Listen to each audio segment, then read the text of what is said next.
Mpiava malalo ao amin'ny tompo ampitombona amintsika mandrakariva ny fahasoavana ao mba ampiadanana avy amin'Andriamanitra Ray sy Jesosy Kristy ilay lohan'ny fiangonana. Fifaliana ho antsika ankehitriny ny manatrika izao fanompoam-pavahana izao izay ho anareo miaino any an-tokatrano sy mijery amin'ny fahitalavitra rehetra. Nde tsika hitsangana hidera sy hanome voninahitra an'Andriamanitra. Velon'ny finoana ny mpino. Salamo fahaefatra amby zato, ny andininy fahatelo amby telopolo, sy fahaefatra amby telopolo, ary ao aorianan'izay dia ny hira ao amin'ny firana FFPM fito amby enimpolo sy roanjato, ny andininy voalohany sy faharoa no horedonitsika. Hideran'ny tompo atsika manao hoe hira ho an'Jesosy raha mbola velona, ankalazana Andriamanitra raha mbola miaina, mamy izay atsika azy, isika ny faly amin'ny Jesosy. Amen.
Ivavaka isika.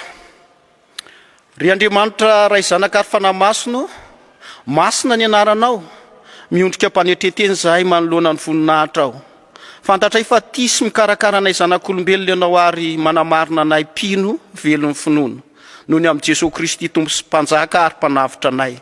Raisy Tompo ny dera tolotray, raisy Tompo ny haja feny fisaorana, na dia tsy mendrika azy izay manoloana any anjely analikisa, mioby sy manome voninahitra anao isanandro hatrety an-tany ka hatrany an-danitra. Hamarino aminay ny teninao, fa ny olonao dia ho velon'ny finoana. Ka raha misy dera Tompo, raha misy laza, raha misy voninahitra amin'izao fanompoam-pavahana tanterahana izao, dia atolotra anao Ray Zanaka ary Fanahy Masina irery izany. Amen. Afaka mipetraka ny fiangonana.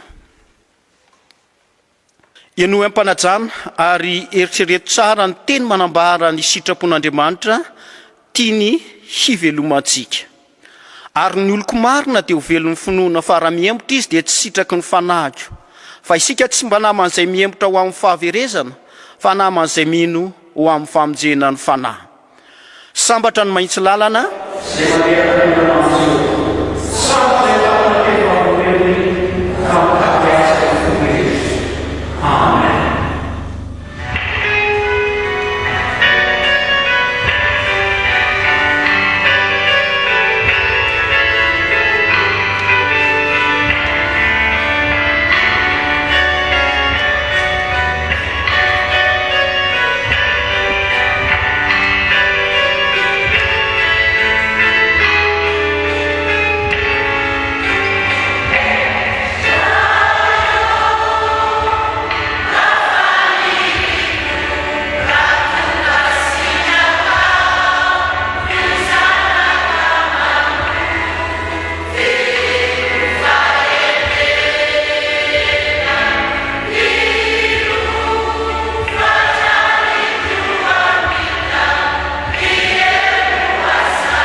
Rehefa malala ao amin'ny tompo tsy mahatateraka ny sitrapon'Andriamanitra isika konde hiaika mpanetretena ka iombona amin'izao vavaka fifonana izao manao hoe Tompo Andriamanitra io, ianao ilay efa niantso sy nifidy anay, ianao no manamarina anay mba ho velon'ny finoana izay, kanefa ianao mahita ary ianao mahatsapa fa izahay dia olombelona be sisi eo amin'ny fiainanay andavanandro ary tsy velona amin'ny fahamarinana araka ny finoana izahay fa mandeha araka ny lalan-dratsinay fanaonay isanandro.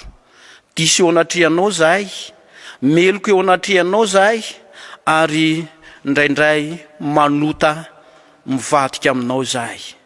Tompo, tsy ny fivavahanay no ianteranay fa ianao Jesosy Kristy tonga hitady sy hamonjy ny very mba hamerina anay indray ao amin'ny valanao masina. Koa indreto izahay manondrika ny lohanay ampanetretena, raisy Tompo ny vavaka miakatra rehetra eo anatrehanao fa ataonay izany amin'ny anaran'i Jesosy Kristy ilay maty ny soloheloko anay teo amin'ny hazo fijaliana. Amen.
Raha tamin'ny fotsika marina ny bebahantsika, Andriamanitra dia tsy mijery ny fahotantsika na mitahiry fahatezerana ho antsika fa mamindra fo sy miantry izy. Ko raisy eo am-pitsanganana rehefa malalo ao amin'ny Tompo ny teny somafaly manambara ny famelan-keloka atolotr'Andriamanitra antsika. Fa na dia hifindra aza ny tendrombohitra ary na dia hetsika aza ny avoana, tsy mba hiala aminao ny famindram-poko ary tsy hitsoaka ny faneken'ny fihavanako Jehovah mpamindra fo aminao. No Jesosy Kristy maty ny soloheloko antsika teo amin'ny hazo fijaliana, nandatsaka ny rano sorona fanadiovana ny fahotantsika, dia ampitiavana be ny ilazana amintsika fa voavela ny helokontsika noho ny anarany masina. Alleluia. Simba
ho antsika voavela hely koa ndeha ambarantsika pahabe maso ny fanekempinoana apôstôlika izay ombonantsika amin'ny fiangonana masina manerana izao tontolo izao manao hoe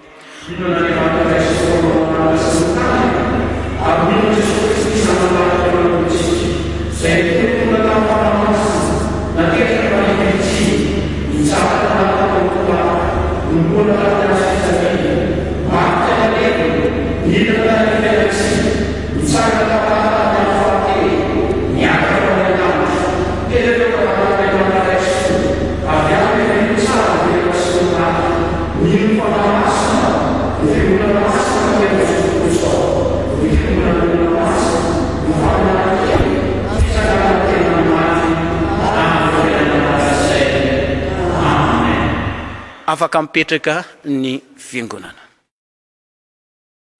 Ry hava-malala, tonga eo amin'ny fankalazana ny tenin'Andriamanitra sika ny hira ao amin'ny firana FFPM 592 no iraitsika dia hitsangana ny mpanompo ny tarobavaka sy hamaky misesy ny vaky ny teny soratra masina ho antsika.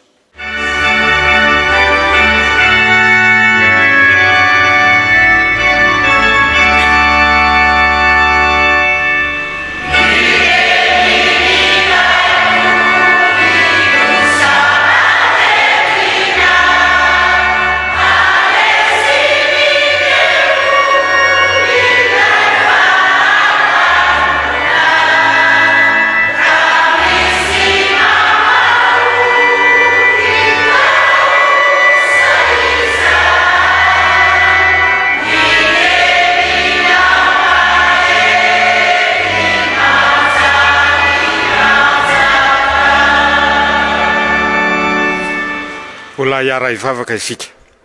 Andriamanitra, miantso ny anaranao masina izay ankehitriny raha tonga amin'izao fotoana amakiana ny teninao masina izao. Misaotranao izay fa noho ny fitiavanao, noho ny fahasoavanao dia isan'ireo firenena manana ny baiboly vita amin'ny teninay izahay ka manamora ny fahazahoanay ny teninao. Andriamanitra, vonina iaino anao reto vahoakanao reto, efa vonina toy izany koa mpanomponao izay tory ny teny amin'izao fotoana izao. Koa ny fananao masina no arotsao aminay tsirairay avy, ka izy tompo mihitsy no hoenonay mitondra ny afatra ho an'ireto vahoakanao ireto. Mangatak'izay Andriamanitra, ampangino izay rehetra tsy avy aminao, fa vonina iaino anao tokoa izahay. Amin'ny anaranao Jesosy, amen. Andeha hiaraka iaino sy amaky ny tenin'ny soratra masintsika ry havana. Izany dia ho hitantsika ao amin'ny Ezekela toko 7 andiny 20 ka hatramin'ny 20. Ezekela toko 7 andiny 20 ka hatramin'ny 20 amin'ny anaran'i Jesosy. Raha hoy izao amin'ny ratsy fanahy, ho faty tokoa ianao ary tsy mananatra azy ianao, na miteny ananatra ny ratsy fanahy hiala amin'ny lalan'ny ratsy amonjenany ainy, dia ho faty amin'ny elony ihany ilay ratsy fanahy, nefa adiniko amin'ny tananao ny rany. Fa raha mananatra ny ratsy fanahy kosa ianao ka izy ny tsy mety miala amin'ny faharatsiany sy amin'ny lalan'ny ratsy, dia ho faty amin'ny elony ihany izy fa ho voavonjinao ny fanahinao. Ary koa raha ny marina miala amin'ny fahamarinany ka manao meloka ary mametraka fahatafitohinana eo anoloany aho, dia ho faty izy. Eny, noho ny tsy nanananao azy dia ho faty amin'ny fahotany ihany izy. Ary ny fahamarinana izay nataony tsy ho tsaroana, nefa kosa adiniko amin'ny tananao ny rany. Fa raha mananatra ny marina mba tsy hanoty ianao ka tsy manoty izy, dia ho velona tokoa izy satria nino anatra, ary voavonjinao koa ny fanahinao. Amen.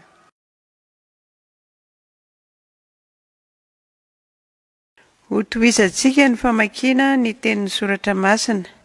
Marka toko 7 andiny 14 ka hatramin'ny 7. Marka toko 7 andiny 14 ka hatramin'ny 7. Amin'ny anaran'ny Tompo. Ary noho ny tonga teo amin'ny mpianatra izy, dia nahita vahoaka betsaka manodidina azy sy mpanorandalàna ny ady hevitra taminy.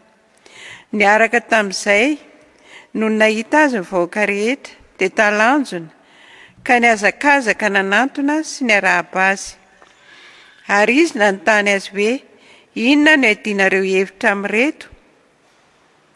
Ary ny anankiray tamin'ny vahoaka namaly ka nanao hoe, mpampianatra, netiko ety aminao ny zanako lahy, izay azo mpanahy mona, ary na aiza no azony azy, dia ampindritrin-dririna izy, ary mandovory, dia mikotry nify, sady valaka dia valaka. Ary niteny tamin'ny mpianatra ao mba hamoaka izany, fa tsy hainy. Ary Jesosy namaly azy hoe, ry taranaka tsy mino, mandram-pahoviana no itoerako aminareo, mandram-pahoviana no andeferako aminareo, eto ety amiko izy.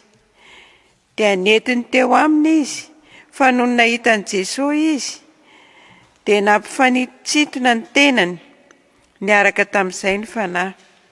Dia lavo tamin'ny tany izy, sady nitsikasikassina sy nandovory. Ary Jesosy nanontany andrainy hoe, ohatrinona izay no nahatongavan'izao taminy? Ary hoy izy, atsy ny fony izy mbola zaza. Ary nazerany matetika tao anaty afo sy tao anaty rano izy, aminony azy, fa raha mba misy hainao, dia mamindrafo aminay, ka vonjeo izahay. Fa hoy Jesosy taminy, hainao hoe ny zavatra rehetra dia hainy mino. Ary niaraka tamin'izay dia niantso ny raindra zazalahy ka nanao hoe, mino aho, vonjeo aho, ho afaka mitsifinoko. Ary no nitany Jesosy fa niazakazaka nanantona azy ny vahoaka, dia niteny mafy ny fanahy maloto izy, ka nanao taminy hoe, ry fanahy mona sy marenina, izao mandidy anao, mivoa aminy, ka aza miditra ao anatiny intsony. Ary efa nananana izy, sady nampifanitsitona mafy ilay zazalahy, dia nivoaka taminy. Ary efa toy ny maty, ka dia nataony maro hoe maty. Fa Jesosy nandray ny tanany, ka nanarina azy, dia nitsangana izy. Ary efa tonga tao an-trano Jesosy, dia nanontany azy mangingina ny mpianany hoe, izahay tsy nahavoaka azy? Ary hoy izy taminy, iny karazan'iny tsy mba azo avoaka na amin'inona na amin'inona, afa-tsy amin'ny fivavahana ihany. Amen.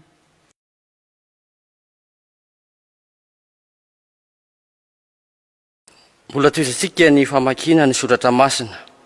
Asan'ny apôstôly toko fahatelo, ny andininy faharoambin'ny folo ka hatramin'ny fahaenina ambin'ny folo. Asan'ny apôstôly toko fahatelo, andininy faharoambin'ny folo ka hatramin'ny fahaenina ambin'ny folo. Rehefa hita ny teny dia vakitsika amin'ny anaran'ny Tompo. Ary Petera no nahita dia namaly ny vahoaka hoe, ry lehilahy Israely, nahoana no talanjona amin'izany ianareo? Ary nahoana no mandinika anay ianareo? Toa herinay na fahamasinanay no nanaovanay azy ho afa mandeha. Andriamanitry Abrahama sy Isaka ary Jakoba, Andriamanitry ny razantsika, no nanome voninahitra an' Jesosy mpanompony, izay natolotrareo sy nolavinareo teo anatrehany Pilato rehefa nokasainy alefa. Fa ianareo nanday ilay masina sy marina, ary mpamono olona no nangatahinareo alefa ho anareo. Fa ny tompon'ny aina kosa no nolavinareo. Fa izy natsangan'Andriamanitra tamin'ny maty, ary vavolombelona izany izahay. Ary ny anarany no nampatanjaka io lehilahy hitanareo sy fantatrareo io no ny finoana ny anarany.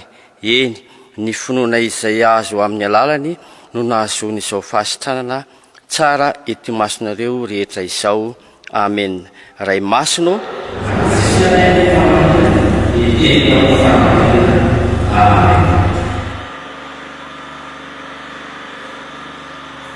Mialohan'ny andraisantsika ny afatra avy amin'ny soratra masina dia ndeha iraintsika ny hiro amin'ny firana FFPM 3:30 ny andininy voalohany sy fahatelo. Eo am-pitsanganana no iraintsika izany.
afaka mipetraka ny fiangonana. Rehefa malalo ao amin'ny tompo, fifaliana ho any mizara ny afatr'Andriamanitra amintsika amin'izao andro izao. Ka ny perikopa izay andraisantsika fampianarana dia ny marika toko fahasivy. Marika toko fahasivy ny 14:10 ka hatramin'ny 20:20. Marika toko fahasivy ny 14:10 ka hatramin'ny 20:20 izay efa novakin'ny mpanompony tamintsika teo. Tao aoriana ny niovan'i Jesosy Kristy tare tao an-tendrombohitra izay nisy raona izay nandrakotra azy, ary avy tao anatin'izany raona izany no nisy feonana hoe ity no zanako malalako, izy no henoy. Dia vavolombelona izany niovan'i Jesosy Kristy tare tao an-tendrombohitra zany ny mpianany dia tsy iza moa zany fa Petera, Jakoba ary John. Ny ampitsony io dia nidina Jesosy Kristy niaraka tamin'ireto mpianany telo lahy ireto. Ny mpianany hafa kosa dia niaraka tamin'ny vahoaka marobe sy ny mpanoran-dalàna, ary tao anatin'izay no nisian'ilay tantara fa nisy ray aman-dreny anankiray izay nitondra ny zanany manana fanamoana netiny teo amin'ny mpianatry ny tompo izay tsy niakatra tao an-tendrombohitra akory, dia nasiany nosotrany mpianany ilay aretina, zany hoe avoaka ilay fanahy maloto tao amin'io zanan'io fa tsy hain'ny mpianany izany. Ary izay indrindra rehefa malalo ao amin'ny tompo no nde andraisantsika fampianarana amin'ity anio ity fa Jesosy Kristy zanak'Andriamanitra dia afaka mamaha ny olana rehetra. Jesosy Kristy zanak'Andriamanitra dia mamaha ny olana rehetra. Ary eo amin'ny fizarana faharoa kosa no hijerentsika fa Jesosy Kristy zanak'Andriamanitra dia mamonjy sy manasitrana ny aretina rehetra. Jesosy Kristy zanak'Andriamanitra dia mamonjy sy manasitrana ny aretina rehetra. Dia ary jerentsika amin'ny fizarana voalohany rehefa malalo ao amin'ny tompo fa Jesosy Kristy zanak'Andriamanitra dia mamaha ny olana. Mpianatra atrehan'ny vahoaka betsaka miady hevitra amin'ny mpanoran-dalàna no vatanin'i Jesosy Kristy satria tsy nahavahan'ny olan'ilay nanana zanaka azon'ny fanamoana izy ireo eto.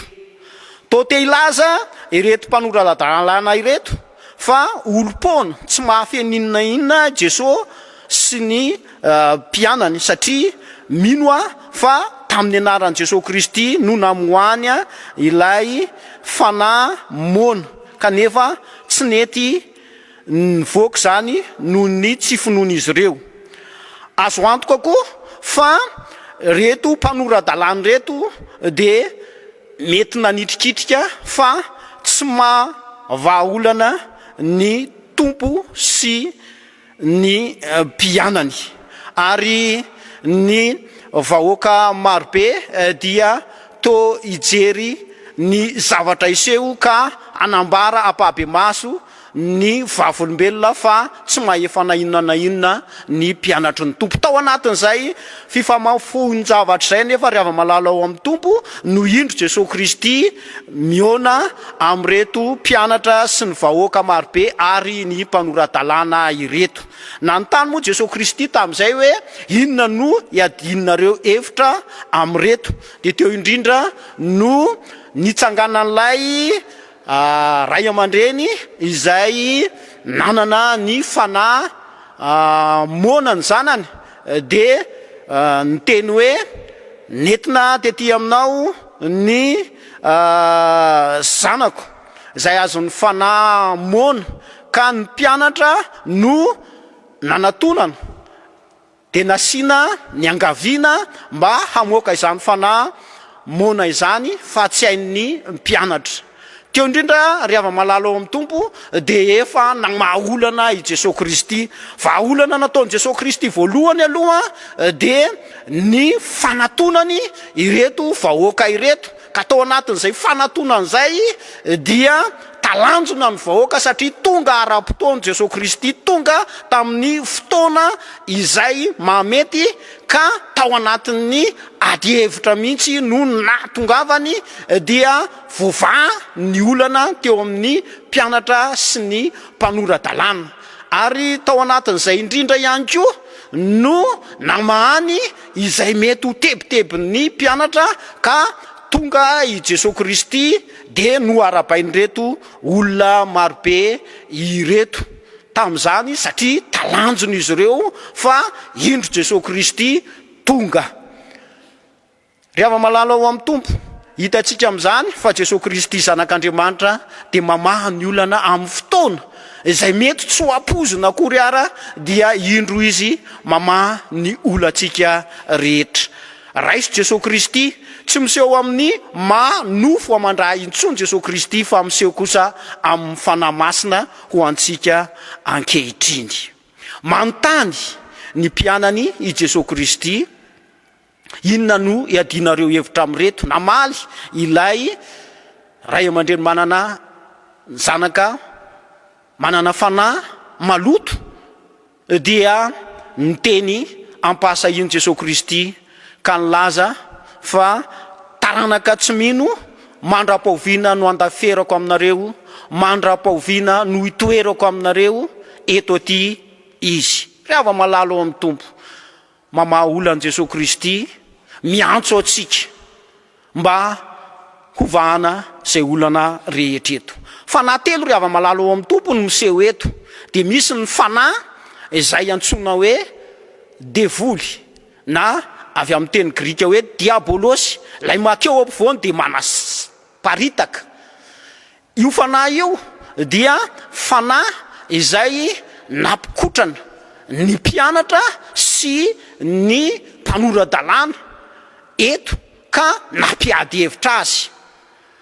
Ny karazana fanahy faharoa izay tena miseho eto ihany koa de lay antsoina hoe Satanasy, zay nahazoantsika ny anarana hoe Satana. Io kosa de lay fanahy izay mibaiko ny fanamona mba hahatonga azy indrisindritra, mahatonga azy ho reraka ilay azony fanamona, ary mahatonga azy handovory. Zany rehetrarehetra zany de asan'lay mpibaiko nylay fanahy mona, de asan'ny Satana izany. Fa lay mitoetra ao amin'ilay zaza kosa, ino no antsoina hoe daimonia, zay nahazoantsika ny teny hoe demony. Ka ny olona itoeran'io daimonia io no antsoina hoe demoniaka, ka izay indrindra no mahazo ity zaza ty, ka reo fanahy telo karazan'ireo no ndray miatra amin'ity fanahy amin'ity zaza ty, ka mahazo azy.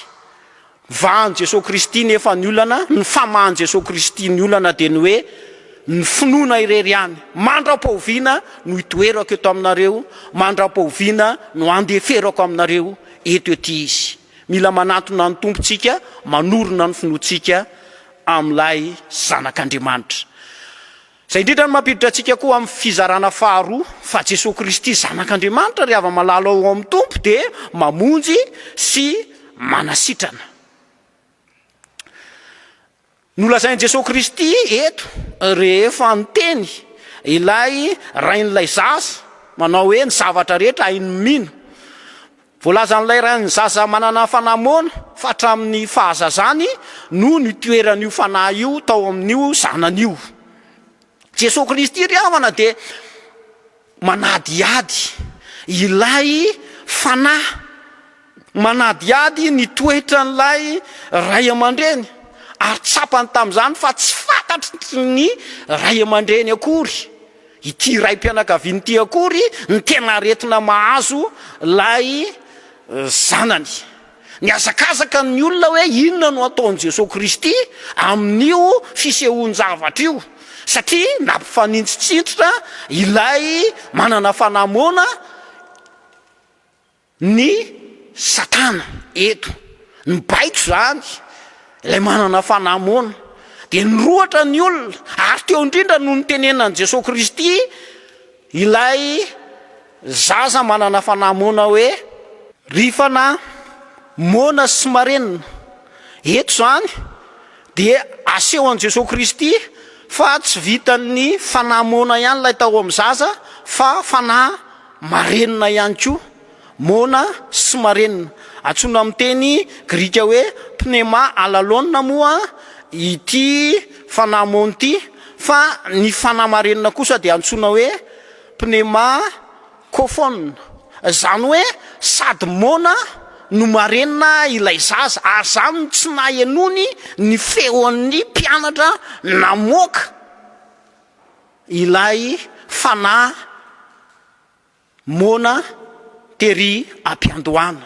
Teo indrindra ry hava-malala ao amin'ny tompo no atakarana fa misy aretina izay mety tsy takatry ny saitsika, misy fanahy izay fanahy ratsy izay tena milentika ao anatintsika kanefa tsy fantatsika hoe mahazo atsika io, ary tsy fantatry ny olona ety ivelany koa fa tena mahazo atsika zany. Kanefa eto dia ampahafantariny soratra masina antsika fa fanahy mona sy marenina ilay mahazo ilay zaza. Ry hava-malala ao amin'ny tompo, betsaka tokoa ny fanahy mona sy marenina izay mety mahazo ny zanatsika eo amin'ny fiainana andavanandro.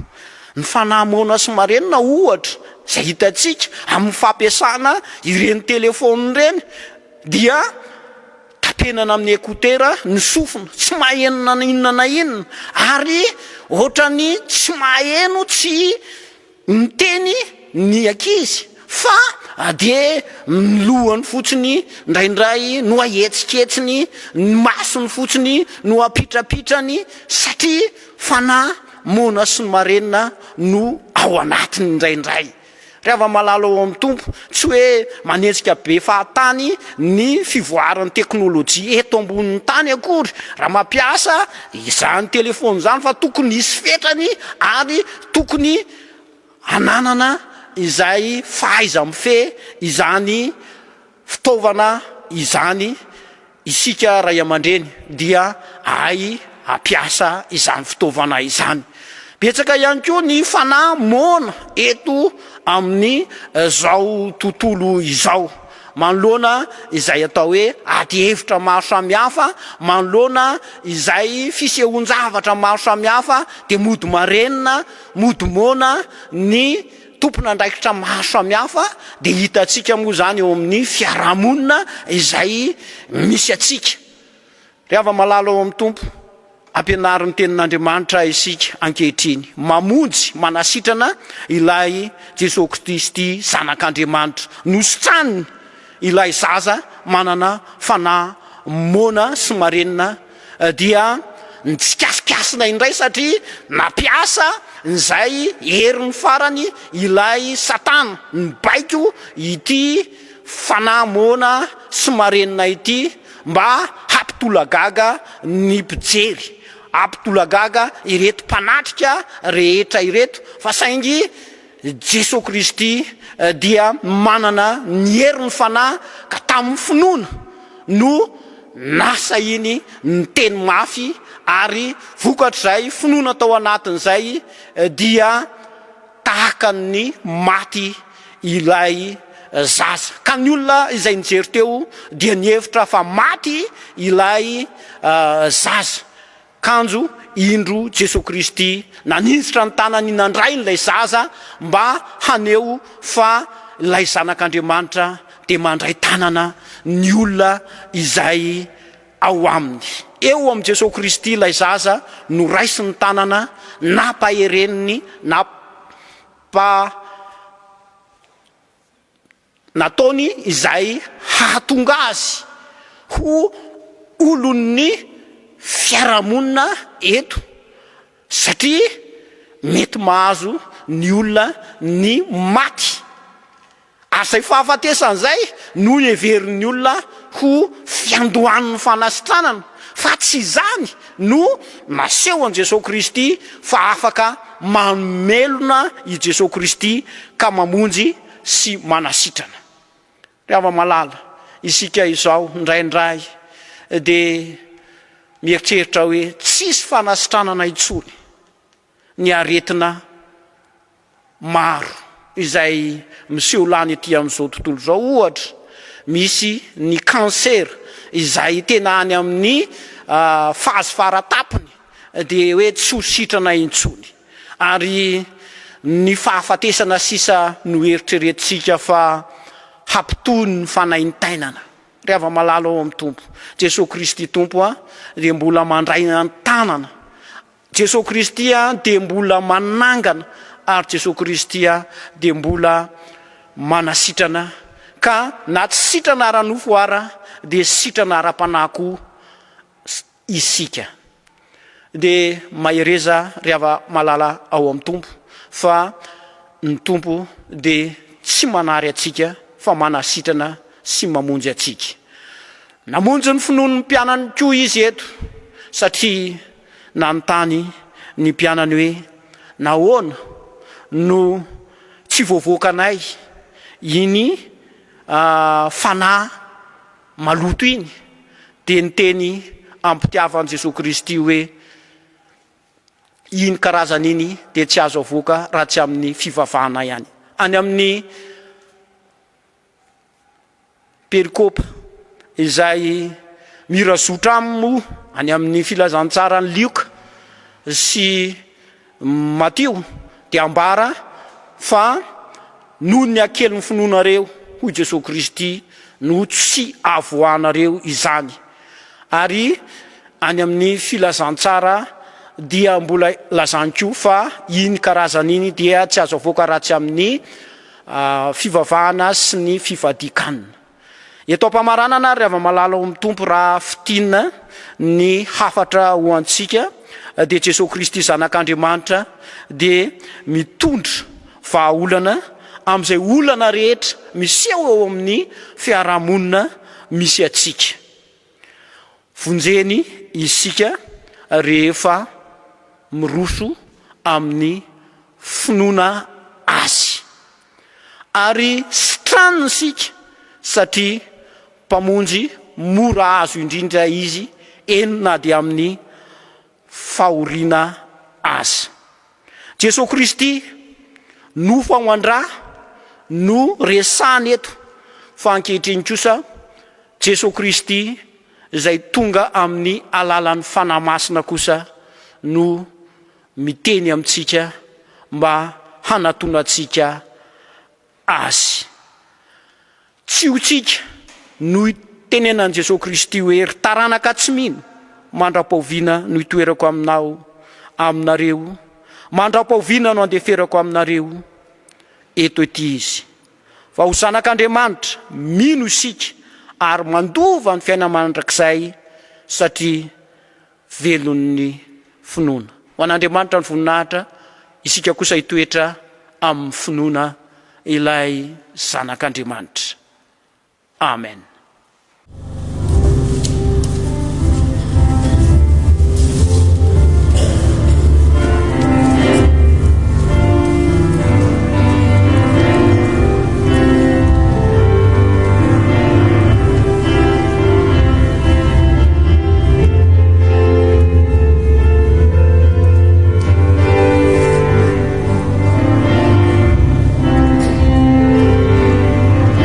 Divino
ivavaka isika ry Andriamanitra be fitiavana sy be famindrapo zay tia sy mikarakaranay zanak'olombelona misaotra anao zay noho ny amin'ny teninao fa teny velona teny fiainana ny teninao ka nahafahanay nandrefa ianao ilay zanak'Andriamanitra dia afaka mamaha ny olana rehetra ianao ilay zanak'Andriamanitra dia afaka mamonjy sy manasitrana anay na aretina inona na aretina inona no mahazo anay na aretina ara-tsaina na aretina ara-nofo indrindra ny aretina ara-panahy dia sitranao izany koa misaotra indrindra Tompo satria mamy ny teninao ankehitriny dia mangataka aminao zahay mba hitehirizanao anay amin'ny finoana ka hitombony zany finoana zany ao anatinay mba ho velon'ny finoana tokoa izahay mpianakavin'ny finoana.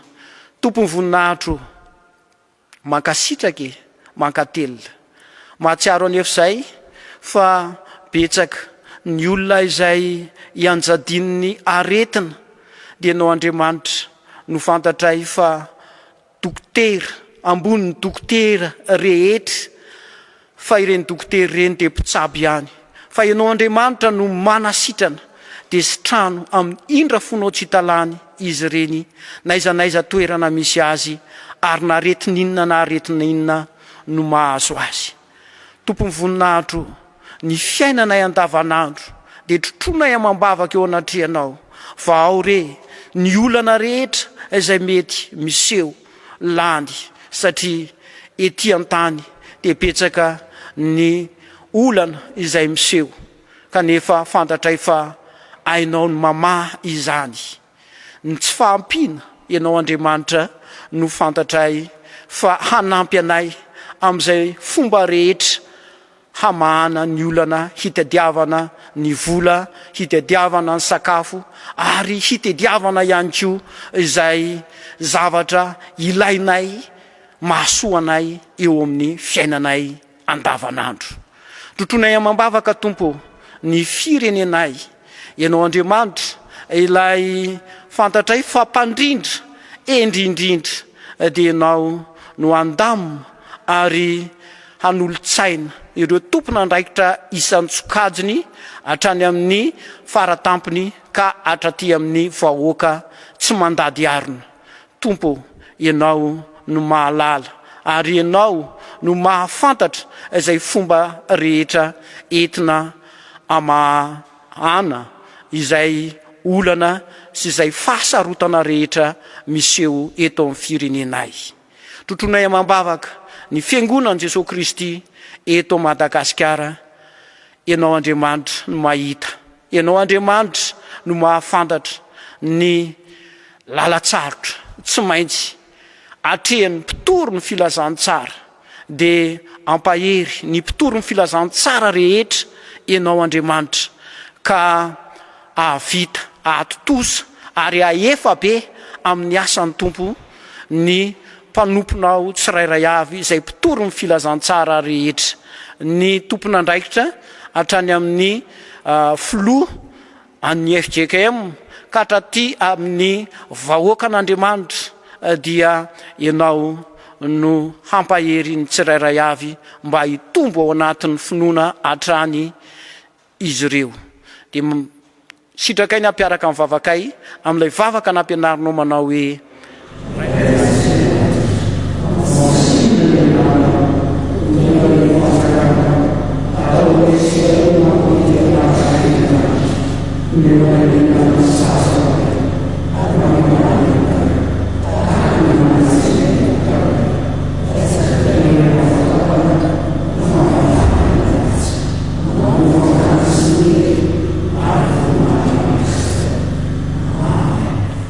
ndia tsika hitsangana hamarana izao fotoana izao ny hira 2:700 amin'ny firana FFPM no hiraitsika dia atolotra ny tsodrano.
miteraka amintsika rehetra ny tsodranomasina tononona sy atolotra amin'ny anaran'i Jesosy Kristy tompontsika.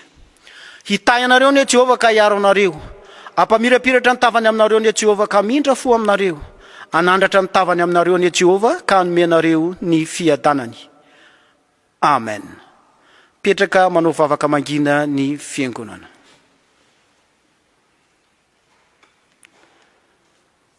Ho an'Andriamanitra rery ny voninahitra.